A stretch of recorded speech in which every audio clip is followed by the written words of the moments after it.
Dear students, in the previous class we had started reading the poem composed upon Westminster Bridge, September 3, 1802. As I have already said, Wordsworth and his sister Dorothy were on their way to Dover, and while going to Dover they had to cross the Westminster Bridge, and from upon the Westminster Bridge Wordsworth had a view of London and the river Thames, because the Westminster Bridge is on the river Thames. He had the view of London and the river Thames early in the morning. It represented a very beautiful scenery, and the poet was very much inspired by it, and he wrote this sonnet. This is a Petrarchan sonnet, as I have already said. It is divided into two parts, the octave and the sestet. The octave means the first 8 lines, and the sestet means the last 6 lines. The first 8 lines end at the line, all bright and glittering in the smokeless air, and from then onwards, the last 6 lines are called the sestet. We had started it.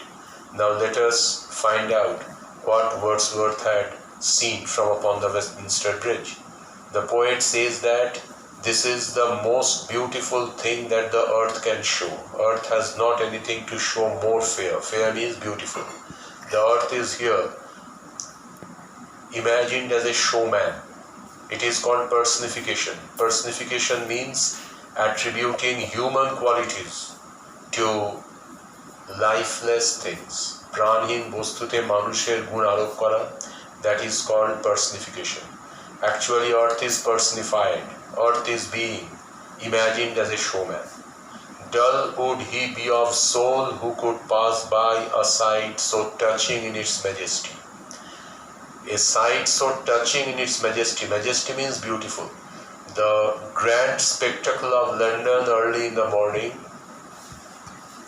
is a very beautiful sight. Now, if one can pass by, to pass by means to go away without appreciating it. এটাকে প্রশংসা না করে চলে যাওয়া. That means to remain indifferent to it, উদাসীন থাকা. If a person remains indifferent to it, that person is dull. Dull of soul, that means he is insensitive. He has no power to appreciate beauty. He does not have the capacity to appreciate beauty. This city now doth like a garment wear the beauty of the morning.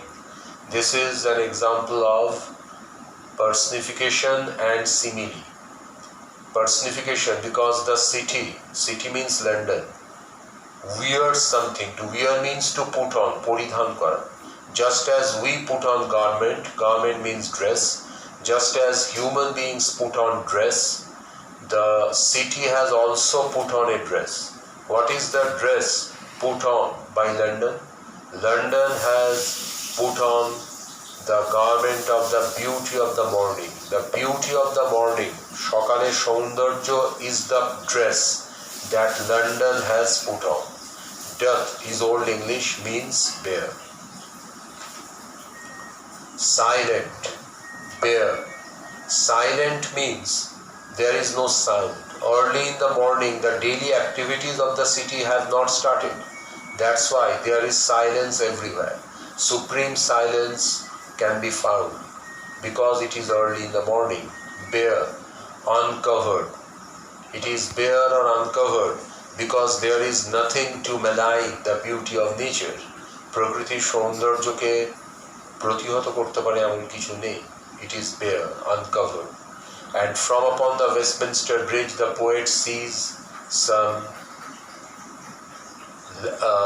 beautiful things that adds beauty to the city of London. From upon the Westminster Bridge, the poet can see the ships, towers, domes, theatres and temples. Ships can be seen floating on the Thames. There are very tall structures like towers, domes, a hemispherical structure, অর্ধ গোলকাকৃতি বস্তু, that is dome. For example, the roof of the Birla Planetarium is a dome. theatre, places where plays are performed, যেখানে নাটক দেখানো হয়, and the temples, your temples refers to the churches. Most probably it refers to St. Paul's Cathedral. All these things, shapes, towers, domes, theatres, temples, enhance London. What is meant by the word enhance? Enhance means to increase the beauty. All these highlights of the city, because these are the highlights of the city, the shapes, the towers, the domes, the theatres. These highlights of the city enhance the city of London, that means increases the beauty of the city of London. They are open unto the fields and to the sky. From upon the bridge, the poet can see the fields, the poet can see the sky. Now it may strike you, how can the poet see fields in a city like London? Actually, this poem was written, as you can find from the title, in 1802.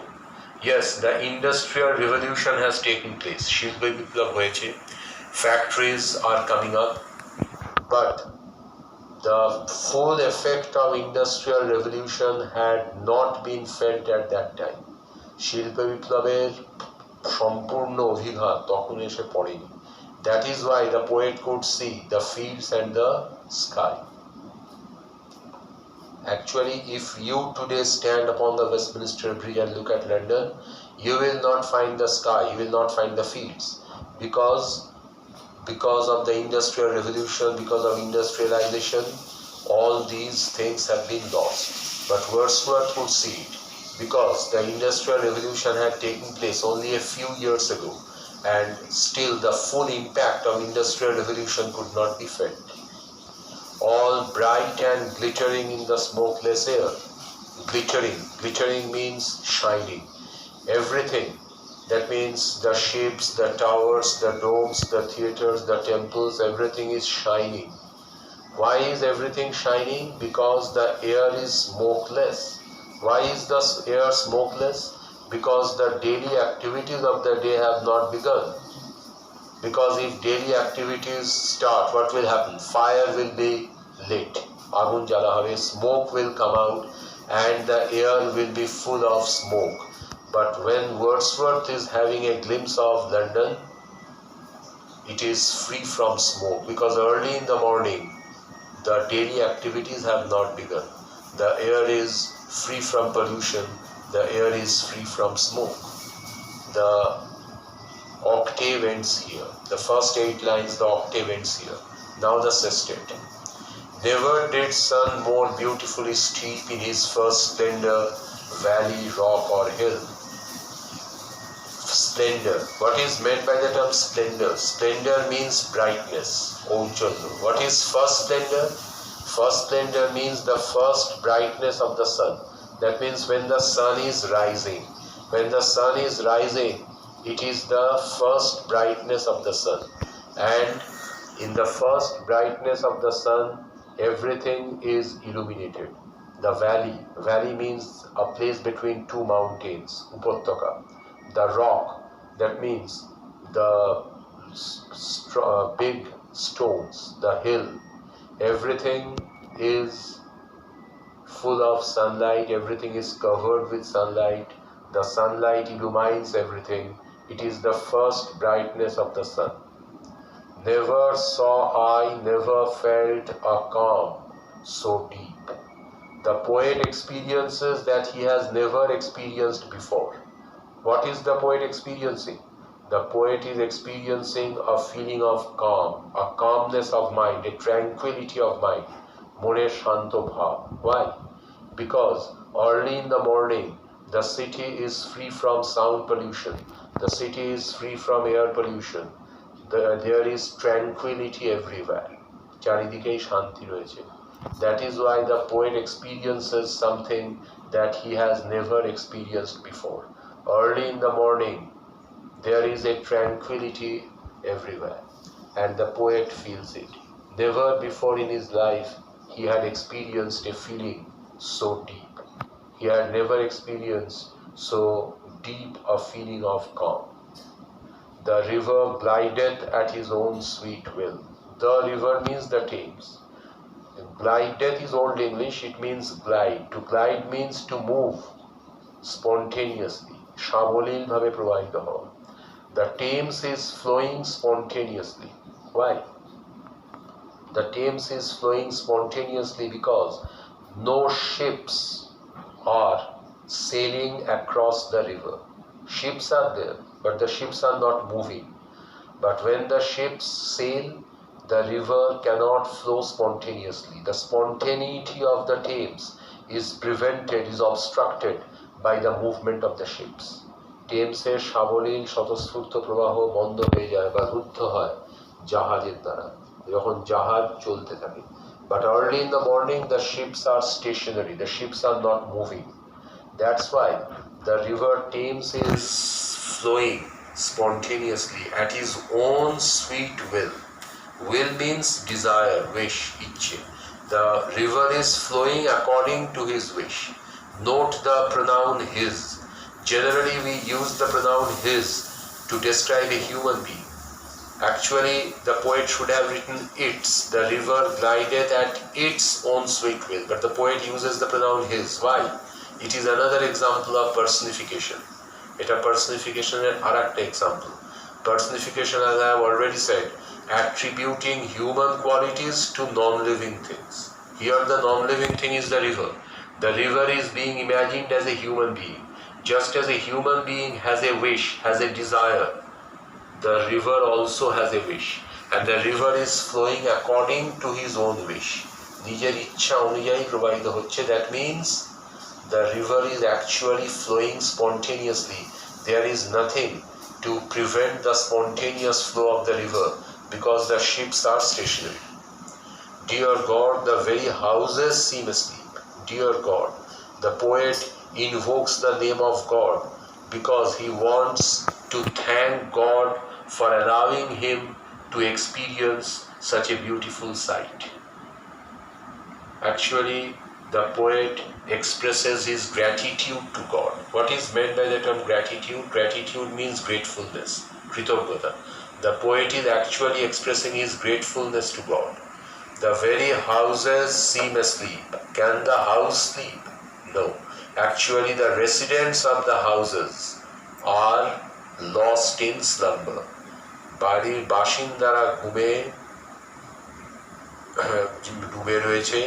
That is why the poet says the houses seem to be asleep. Actually, the residents of the houses, the inhabitants of the houses are asleep. And all that mighty heart is lying still. Another example of personification. The word mighty means powerful because might means power. Mighty heart means powerful heart. It refers to the powerful heart of the city. How can a city have a heart? It is another example of personification. Actually, the daily activities of the city are referred to as the mighty heart. The mighty heart of the city is not throbbing. এই হৃৎপিণ্ড স্পন্দিত হচ্ছে না. That heart is lying still. Still means without any movement. The heart of the city is not moving. The heart of the city is not throbbing. That means the daily activities of a city have not begun. After some time, when the sun goes up, what will happen? The vehicles will start plying across the roads. The factories will start production. The ships will start sailing across the river. And then this tranquility will be lost. এই শান্ত ভাব থাকবে না. তখন the mighty heart will start throbbing. But now the mighty heart of the city is stationary. The mighty heart of the city is still. It is not moving. That means the daily activities have not begun. This is the sestet part. Actually, in the octave part, there is observation. The poet observes what? The poet observes the beauty of nature. And in the next 6 lines, in the sestet, there is the realization, upalabdhi. It gives a strange calmness to the poet's mind. As I have already said, Wordsworth started the romantic poetry in English literature. And I have already told you what are the features of romantic poetry. What feature of romantic poetry do we find here? Here we find the beauty of nature, the celebration of city as landscape. Here, the poet romanticizes the city of London. Here, the poet describes the city of London as part of nature. That's why Wordsworth is called the poet of nature.